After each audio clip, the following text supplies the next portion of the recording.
Okay.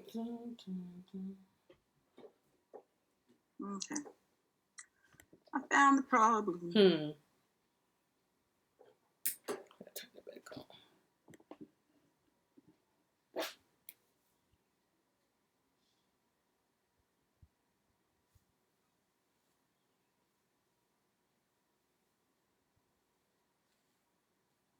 Okay, now let's see.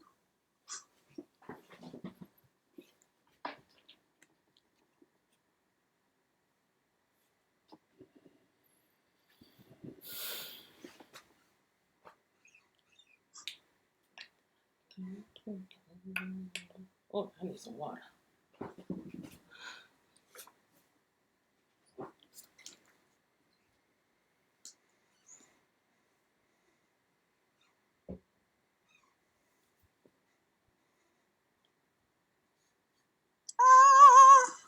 We're cooking with gas.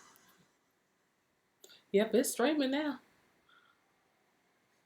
Where do you see streaming? I see a message that says webinar is now streaming live. Oh, okay. I was like, did you see us on Facebook? No, we live. That is like my biggest fear, like that I'm gonna be streaming like 30 minutes of me doing this. Yeah, okay. No, it's live. Okay. All right, cool. All right, here we go.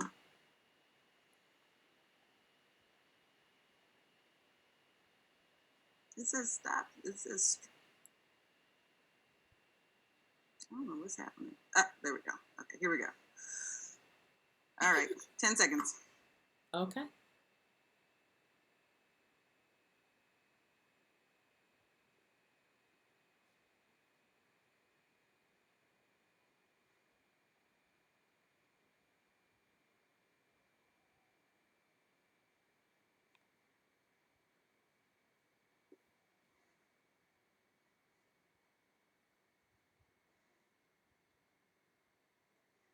Okay, we are live. We are. I was just sitting there waiting. Hey, you guys, say hi as you pop on. Oh, there you guys. Hey, Sam. Thank you for joining us. Oh, hey. All right, so everybody is popping on. We'll give you about 10 seconds before we get into the conversation, but welcome to today's topic. We're going to talk about branding.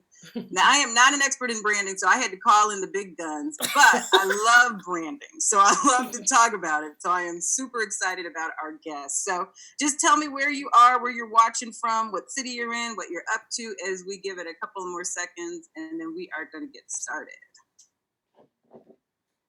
Oh, nice. Okay, good. All right. So let's get to it. We want to talk about branding. And I think this is a great time to have this conversation because we are entering into the second half of 2019. We have 2 quarters left to go. And if your branding isn't on point, this may be the time to try to fix it. So welcome to this conversation. My name is Nikki Woods. And for those of you not familiar with me, I am a 20-year veteran of radio and TV. Formerly the executive producer of the Tom Joyner Morning Show. And now I help people use the media, well, businesses and, influencers, not just everybody, but I help people use the media in order to build their business. So, and branding is a big part of that. And I'm going to talk a little bit about that with our guest about how branding actually affects you being able to get more publicity for your business. But we're going to do that in just a second. Mm-hmm. So let me introduce who we're going to learn from today. Her name is Dana James Mwangi, and she used to be a corporate employee. She's now a full-time entrepreneur. And when I'm telling you she is rocking it out, I can't even begin to tell you. In fact, her bio was so long and full of good stuff, I couldn't even figure it out. But she has gone from being an in-house print designer. She is now a creative agency founder. She's a brand strategist, a speaker, and a teacher. She's on a mission to highlight businesses in her community through great brand design and with the belief that everyone has a story to tell. Mm-hmm. So Dana founded Cheers Creative. It's a Memphis-based practice that builds award-winning brand visuals and websites for creative professionals, industry leaders, and art platforms. So now when she's not contributing to the Memphis art scene or spending time with her husband and children, Dana spreads her message at national conferences, on how creative professionals can build confidence, push past fears, and lead with compassion to win in business. And I just have to tell you this because for any, if anybody's ever played in WordPress or you're familiar in that, that arena, Dana's a rock star there too. So she's been featured on various WordPress websites for her web design. And she also has created templates that I think I saw helped reach over 170,000 people. Is that correct? Yes. Rock star. Welcome to the show, Dana. Hey, Nikki. Thank you so much. I'm super excited.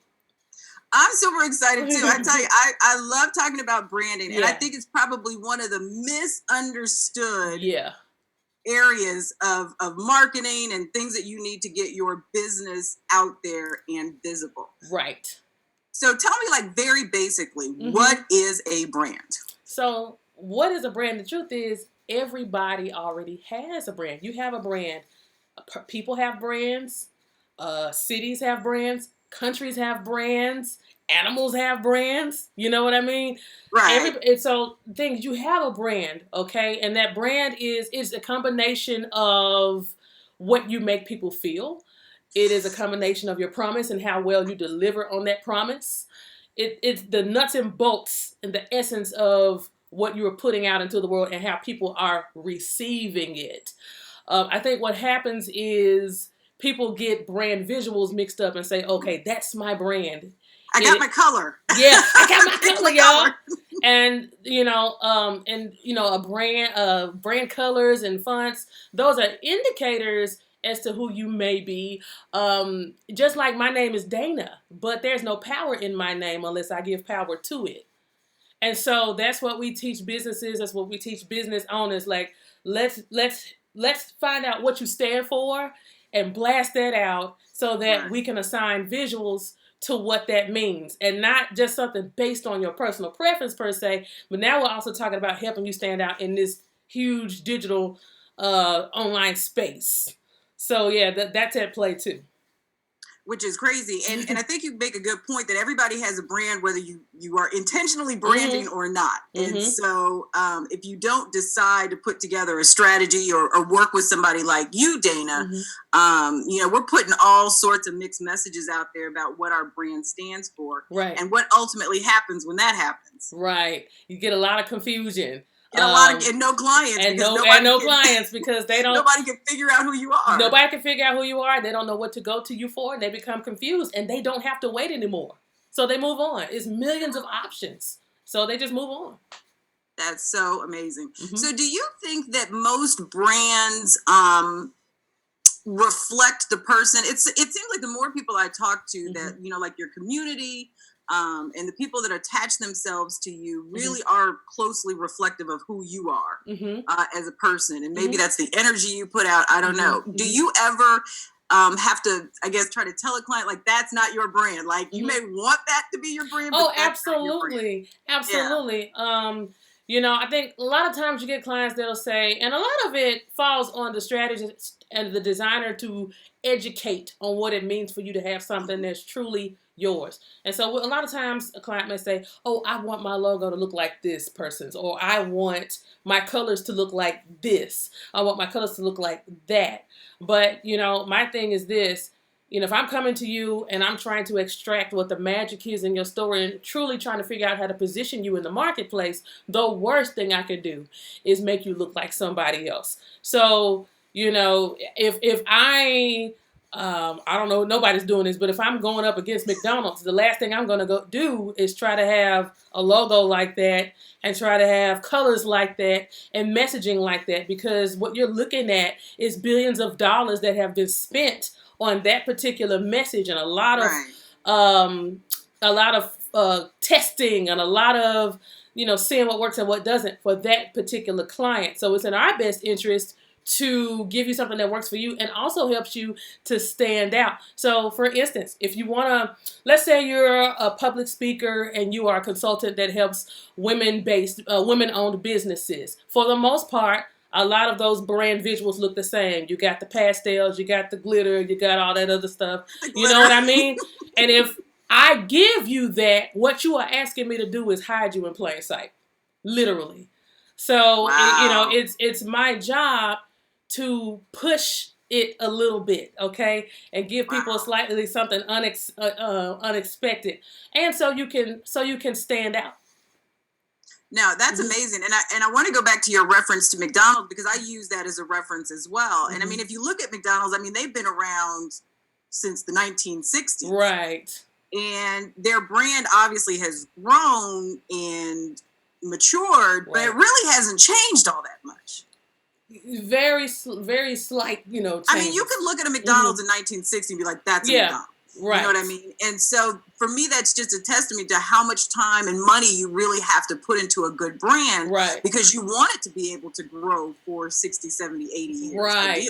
Because that's when you can truly measure the success of it. It's not, it's will you stick around for the next 20, 30 years, or will you only be around while this thing is hot, Right.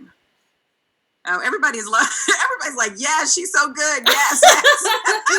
Yes. Well, she's in Memphis, and I'm gonna tell you exactly how you can blow her up in just a minute. Yeah. So, but tell me now about, I guess, and let's talk about the messaging, and then I want to get into some things that are really your specialty, okay, even though the brand is. Oh, but first, let me ask you this question because.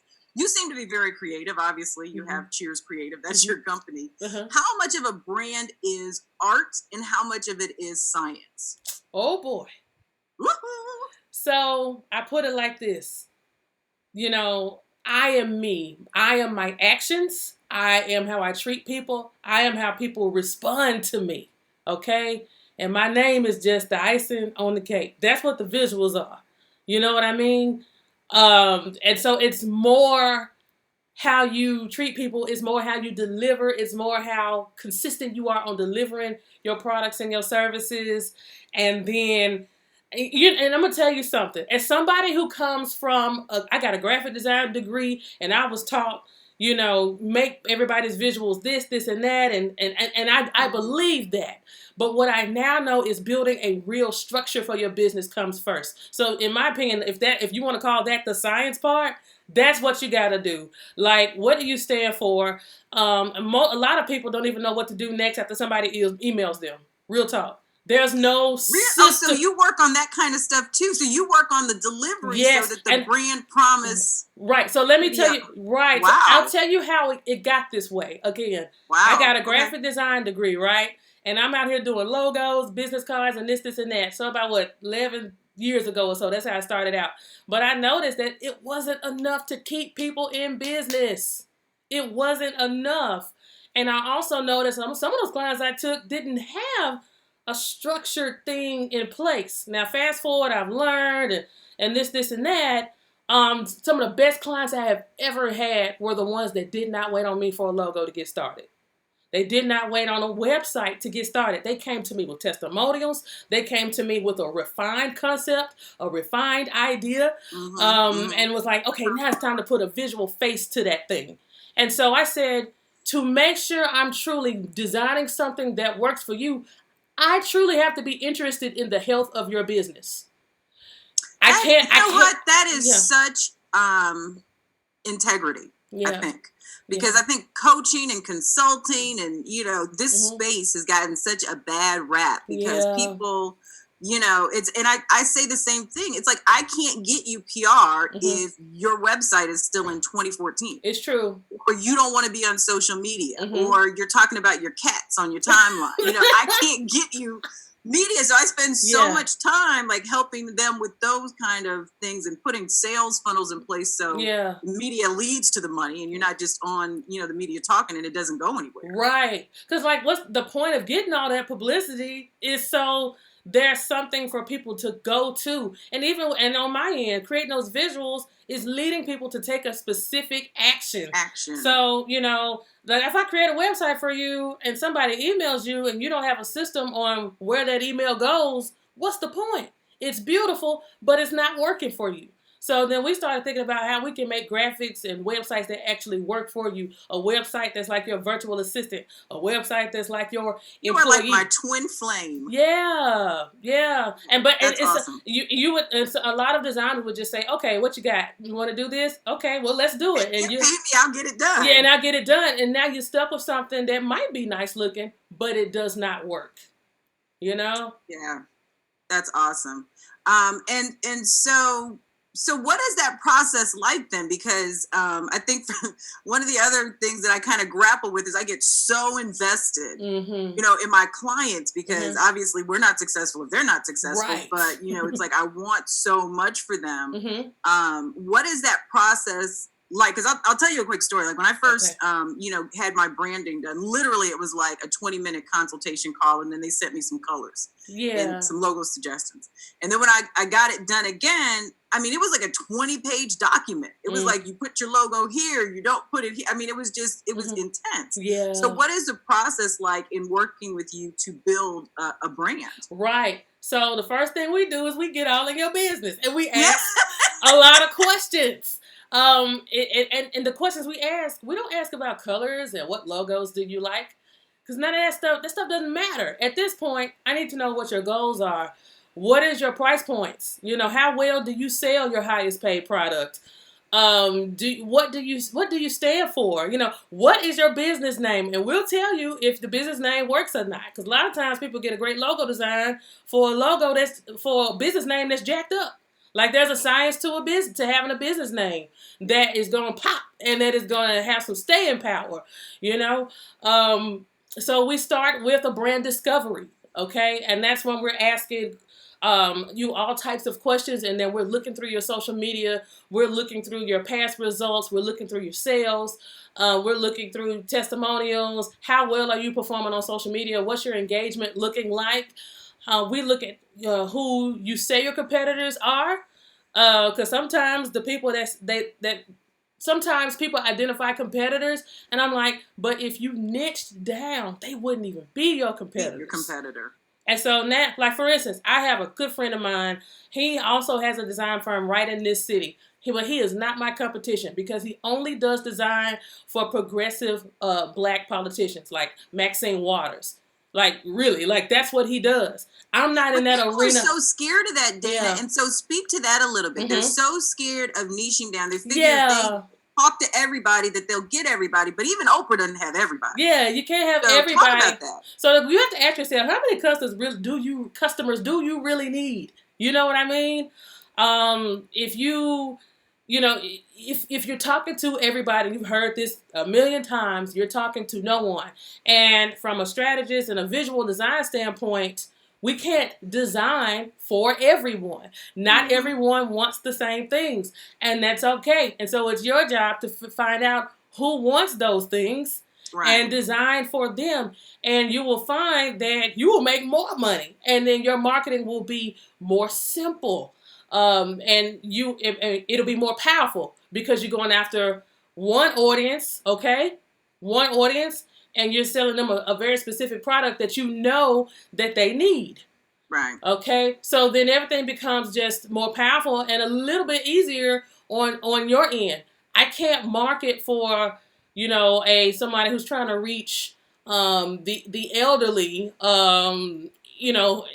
or like elderly, and then people who are trying to reach 20 and under. Right. Number one, they don't even hang out at the same place on social media. You know what I mean?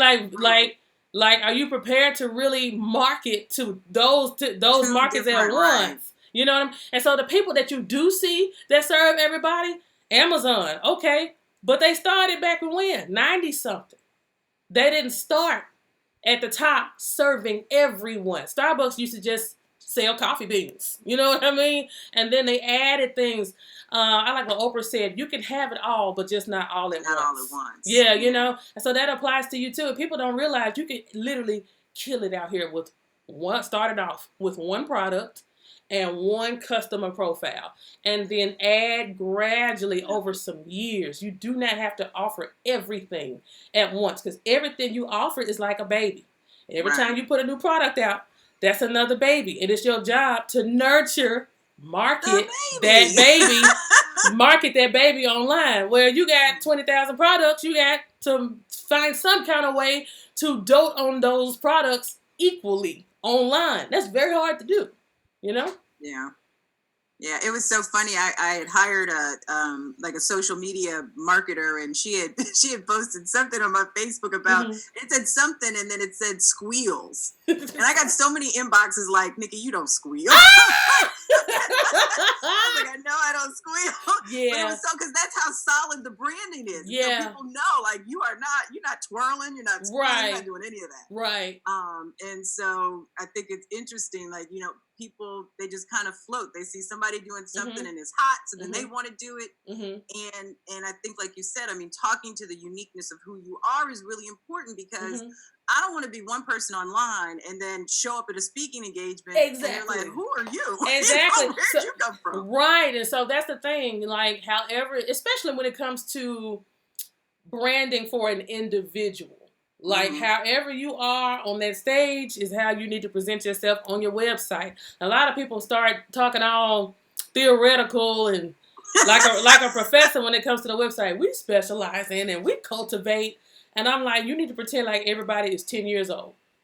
If you can't get a 10-year-old to understand what you're saying, you need to start over and you need to condense what it is that you're saying. Like, you don't have to. I think a lot of times people think I have to prove that I know what I'm talking about, and this paragraph on this about page is my one shot at getting people to understand what I'm talking about. But there's so many ways to show your expertise, and I made a decision a long time ago. I can either use a lot of graphic design, web design jargon when I talk to people and put that stuff in my proposals, or I can talk for the people, and I talk for the people.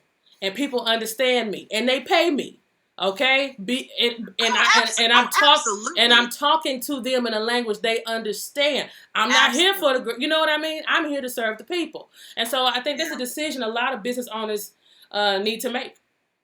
Yeah, when I'm doing media training, and it's the same thing. It's like I tell people we talk from our head. Like, we want to show, like, the degrees we have and the years that we've been doing something. Yeah. But most people buy when you connect with them through the heart. Yeah, right. And so, really getting down. And most people do not know that most, like, when you're doing an interview, most audiences, they're like operating at a 5th grade level. Yeah.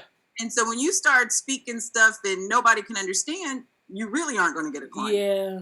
So it's a lot. And so tell me about, because I know one of your real specialties is also the storytelling of the brand. Yeah. So let's talk about that. Tell me the storytelling, what that is and what that means when it comes to a brand. And I had another question I thought about, but we'll come back. So a good story has 3 parts: a beginning, a middle, and an end.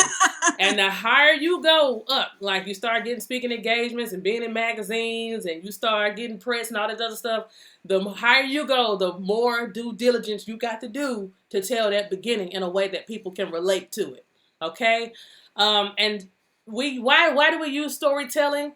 Because it builds trust, and trust helps you to build sales. It literally, we've had clients say to us, "Hey, you and your partner, we saw ourselves in you. And when we saw that, we knew you were the one." You know what I mean? And so for me, my content has been sharing what I know that is useful and telling my story. I talk about being a single mother in college and wondering when the hell I'm going to get out of college, okay? I talk about having to take my baby to school with me. I talk about getting out and going to corporate America and trying to figure out how to break out of that so I could be there for my son. I talk about actually getting out of corporate America and then having more children and then growing my family and figuring out how to navigate that space. I share my story every chance I get. And then for me in particular, working with a lot of public figures and people who want to break out of their 9 to 5 to do something else, I know what they're going through. So it behooves me to talk about my story, because then I start speaking their language. You know what I mean? No, absolutely.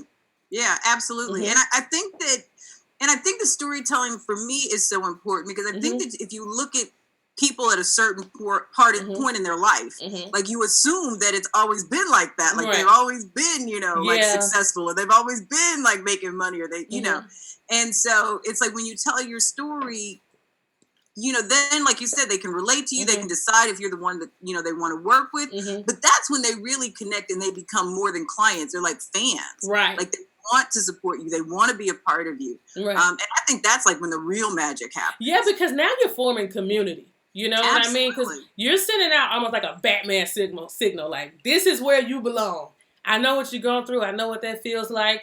I've been there. And now I figured out how to remedy this problem, and you can too. Even when I do speaking engagements, I said, you know what? I don't want people to walk away saying, oh, I'll never attain what she has, which is what a lot of people feel when people start talking at these conferences. What I said is, I want to be the girl when you look at me, you're like, okay, in about 3 to 5 years, or maybe even 2 years or something, like, if I do this, I think I can get to where I want to be. You know what I mean? Mm-hmm. Yeah. No, absolutely. And so you say that there's 3 parts of a story, but that is a very simplified version it's very of what is supposed to happen. So it's the beginning. Oh, I'm sorry. No, go ahead. So it's the beginning, and then there's the middle. So that's where you are now and what your mission is, and then where you're going, what you plan to do. So my thing is, you tell your story a variety of ways, constantly, all the time. When you're telling your story a variety of ways, whether that's on a podcast, whether that's doing video, whether that's doing workshops, speaking engagements, guest blog spots, your own blog, writing on Medium, or doing YouTube, or launching a podcast, whatever it is, you're building trust. Now, I will say that is a long-term way. That is something that's going to take a while to see results of. But there's some things in your business you can do to get some income in. But in the meantime, that storytelling is a crucial part to gaining trust and being here for the long haul. And if you do that, if you have all this content out here that's saying who you are, then now all of a sudden you ain't got to have a logo that's so literal explaining what it is. We try to make logos do so much, but the logo alone should not bear the weight of explaining to people who you are. Right. You are the icon. You are the illustration. You get out there. You tell your story. Okay? And because of that, that's why Sephora doesn't have to have an icon. Nor does Miss Fields. Nor does Beyonce. Do you see what I'm saying? And so that's what we teach people. So let me ask you this: when it comes to business and personal, do you still separate them as brands? Do you have personal brands versus business brands? I've seen a lot of people do that. I will tell you what happened with me. With me, I had the Cheers Creative, brand. I had, the Instagram, the Facebook, the Twitter, and things like that. And I'm showing work. And what happened was, in doing my work, people became interested in who I was. And so then I started getting requests to go speak here or be interviewed here. And so I had to have a place for people to land, and so that's how I ended up having, I already had a personal brand, but that's how I ended up having an online home for myself. So, on Cheers, I'll talk about what it's like, we're building this business and, hey, we're doing this stuff for our community. And then on Dana James Mwangi, I'm talking about what it's like to be a business owner and be a mom. I give you a good example of another fantastic business owner, Melissa Butler, owner of the Lip Bar, went on Shark Tank in 2015, got rejected, walked away, and built an $8 million company. Okay. Yeah. So she did that. So there's the Lip Bar.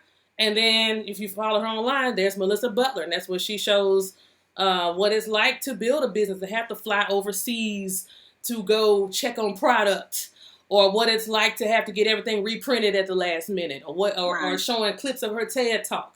So that's that. But if you are a public person like Oprah, then maybe that might be your business and your person. It just depends on what kind of business you have, if you're a personal brand or if you have a company, or a business, or you make a product.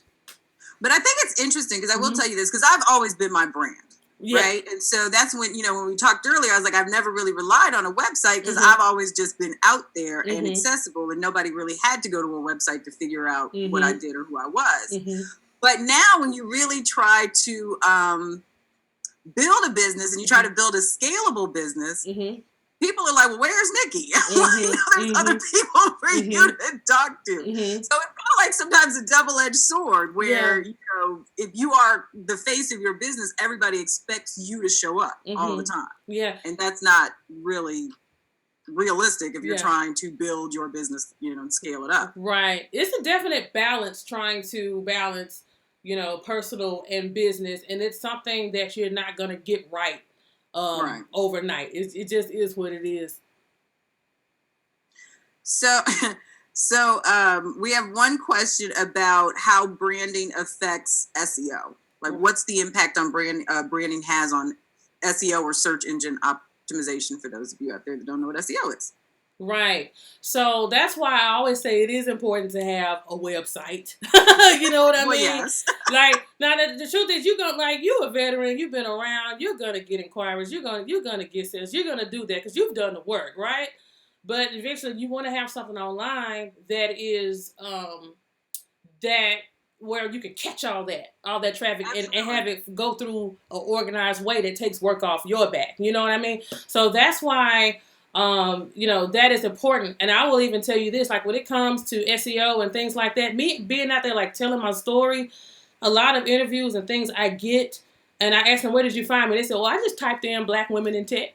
Oh, I just typed in Black women in design. Oh, I typed in Black designers. You should know there's these keywords that people are typing in to find me, and that has worked in my favor.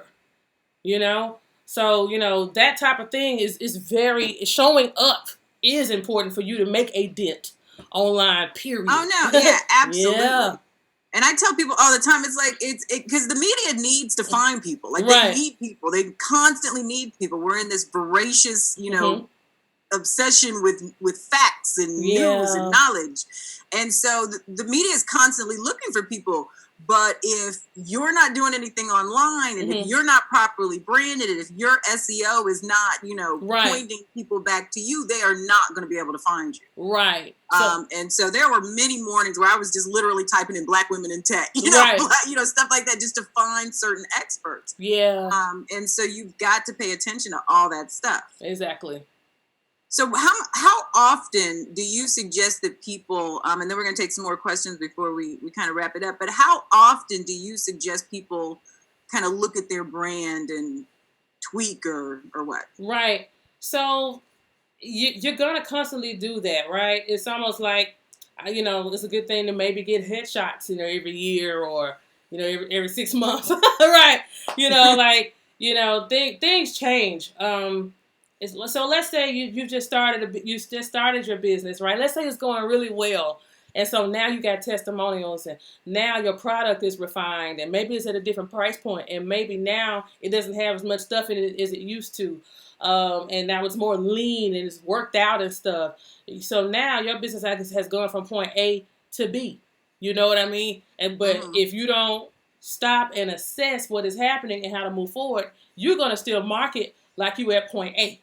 You know what I mean? So at some point, like when you got, all these new content testimonials, or maybe something about your product has changed, or you have changed or refined the audience that you are going after, and if things don't align, that's when it's time to start assessing what's going on so that you can create a new course.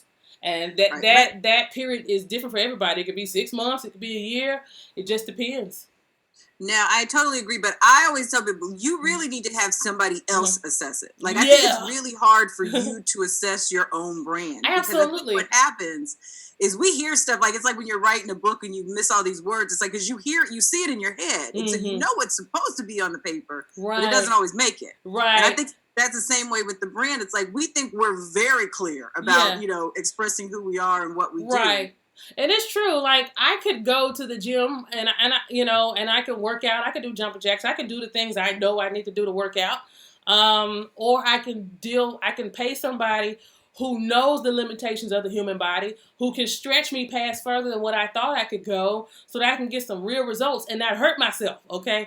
And so that's the same mindset when you hire somebody who's a consultant or a strategist. It's somebody who's coming in from the outside and can see everything from an aerial point of view. Because a lot of times as a business owner and as a leader, sometimes, especially if you're just starting out, you're the bookkeeper, you are the manager, you're the project manager, you answering calls, and you doing all the work, especially if you're starting out. And even when you start delegating, now you're trying to figure out this new role of what it looks like to be a leader and all this other stuff. And so you're always in your business working like this, right? It's very rare that you can stop and look down like that and see what's going on. And so that's what a strategist does. And then the more you do it, and the more successful you are, the less time you have to DIY everything. So. No, absolutely. You can't grow a business if you refuse to let go, especially of the pieces that you're not good at. Like we're doing things we're not even good at. Yeah. So you definitely got to let it go. So we have been having a conversation about branding and things that we need to do as entrepreneurs in order to make ourselves stand out. With Dana James Mwangi, and she also has a free gift. It's a mini course on how to boost your brand and sell through storytelling, which I'm absolutely going to sign up for. So I will drop the link in the comments so that you can have this, but also make sure that you're following her both on Instagram at Dana James Mwangi, and I'll put that in there, and also Cheers Creative. And so as we do go into, this third quarter, and we're about to round out 2019, what are tips that you have that people can start doing right now in order to get their brand back on track? Okay. Other than hiring you. Right. So short-term goals, put some systems in place to catch some of these inquiries that you may be getting. Again, a lot of people don't even have a workflow on what happens after somebody emails them. What's your response? What is your pricing? Get those things in order. And there's a lot of programs online that you can use to do that, like Dubsado. I use Dubsado. That's Dubsado, and it's great for pretty much any consultant. Get those type of things in place, because a lot of times we lose deals because of lack of urgency or lack of speed.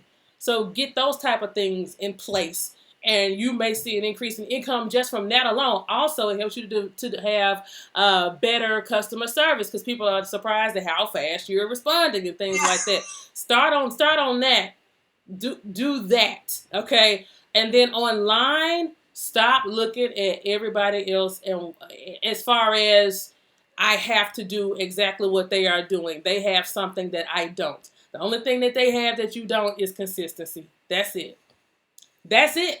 Like, tell your story, and that's it. And just focus on making your visuals mean something by what you say to people and what you share and the content that you put out. And that's something that you will be doing for the long term. For the long term, absolutely. And so how important is, I guess, that content when it comes to your brand? Outside, like you talk about being consistent on social media, are there any types of content that are better for your branding or? Well, it depends on what it is. If you're a jewelry brand, you may rock it on Pinterest and Instagram. If you are trying to get some intensives, assign some intensives, you might do better with some lives. It just depends on what your business is and what you're selling, what you're doing. If you are a writer, you may do better on Twitter, engaging in conversations about the culture. It just depends on what it is that you are doing. But whatever you do, just know that it's going to take time, and don't necessarily look for likes. I will tell you this: every interview I've had and deals I've had, they weren't on Instagram liking my stuff. They hit me up in that inbox though. That's what you look for. That's what you look for. Yeah. So I tell people don't do it for the likes. You really want people, and most people, I think that that you really want to work with are not going to be like visible fans of what you are, or who what you do, or who you are. Right. And so if you're just putting out valuable content and you're not looking to put all these bells and whistles on there that you think need to be on there just because you want people to like it, it's like I was called a friend of mine who's a business owner, and she posted this picture, and I'm like all for you posting whatever you want to post. But I was like, this was so thirsty. It was like clearly that you wanted people just to like this post. And I put pictures up as well. I love posting pictures, but I think if you're a business owner and you want your brand to reflect one thing, you always have to honor that. And not just try to grow your social. Right. And it's hard, and it's easier said than done, because social media can play, how well you do in it can play a big toll on your mental health and on your self-care. So it's important to think about those things and just be yourself and just let things organically happen. Absolutely. So they were like, okay, you just answered my question. Okay, so let's take one last question. I'm gonna let you go because I know you got stuff to do, and I haven't eaten dinner, and so I'm gonna get hangry, as they say, in just a minute. But Clifton wants to know, should you be thinking about branding before you even start your business? That's such an interesting question, because the journey in starting the business is the branding. Yeah. Just that messy part where you're messing up and you're going through trial and error and all that stuff. Like, that's starting it, and documenting that process is part of the branding. I do think there are some overall things you should think of in the beginning. Like, is this scalable? Okay. And there's some things to keep in mind in the beginning, but I don't think as soon as you have a business idea, you need to be thinking about your logo and colors. I do think you need to be thinking about where you want to be in the long haul and how well this idea can be scaled, and how much of this business can you automate. And also be thinking from the very beginning of how, like, build everything to share the workload with folks. A lot of folks today can't even hire an assistant because they don't even have steps written down on how to do XYZ. So think about those things from the beginning, okay? And then after you have all this stuff collected, now it's time to think about a visual face. I think one of the other things that I thought a lot about, when I first started, is just like, really, what do I stand for? Like, what are your core values? Yeah. Like, what do you believe? Because I think that you bring so much of who you are to your business. So just really getting clear on some of those things, because I know business owners who are not clear on that kind of stuff at all. Yeah, like what do you stand for? And social media is a place to talk about those brand values. And you see companies, when they have, to boost morale among the company, what do? They put their brand values on the walls and all this other stuff. Because brand values also attract certain people to your team that also have the same brand values. What is one of Nike's brand values? That everybody is an athlete. That's what they believe. Everyone's an athlete. If you have a body, you're an athlete. That's what they stand on. And so their marketing, their commercials, their ads, all of those things embody that brand value, those brand values. And what do I stand on? Me in particular, I know presentation is everything. I can get you to understand the most complex thing if I present it in a certain way that makes it easy to understand. That's why and it's my job to help you see something that you wouldn't have been able to see before. So I go all out just to help you see what is possible. So that is something that I stand for. And if you have a website, what you can do is tell people what you stand for on your website. So this is how we do it. We believe this. We believe that. We take on clients who do this. We do that.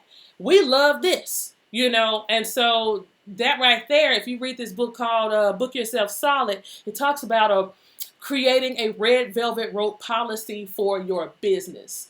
And that way it is like you get to tell people online what it is that you stand for. On my website, I say, hey, we want clients that are highly energetic. They are doing this, they are doing that, and they understand that design is an investment, and we're looking for people that want partners for the long haul. And so we attract those things, and what we repel is people who want stuff yesterday, and people who are just price shopping or whatever. But put it out there so that you can start attracting those things. What you stand for matters, and you should tell that every chance you get. No, absolutely. Such good stuff. I think I could probably talk to you for another 2 hours.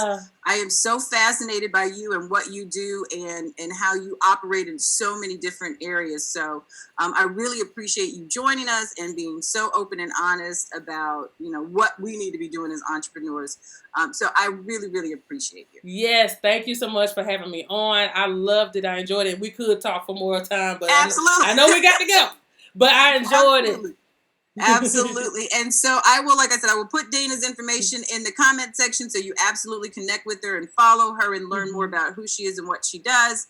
And I will see you guys next Tuesday as we have more conversations about things that really matter. Thanks again, Dana. Thank you. Thank you, Nikki. All right, guys, we will see you later. Have a good one. Thanks so much for joining us. That was good.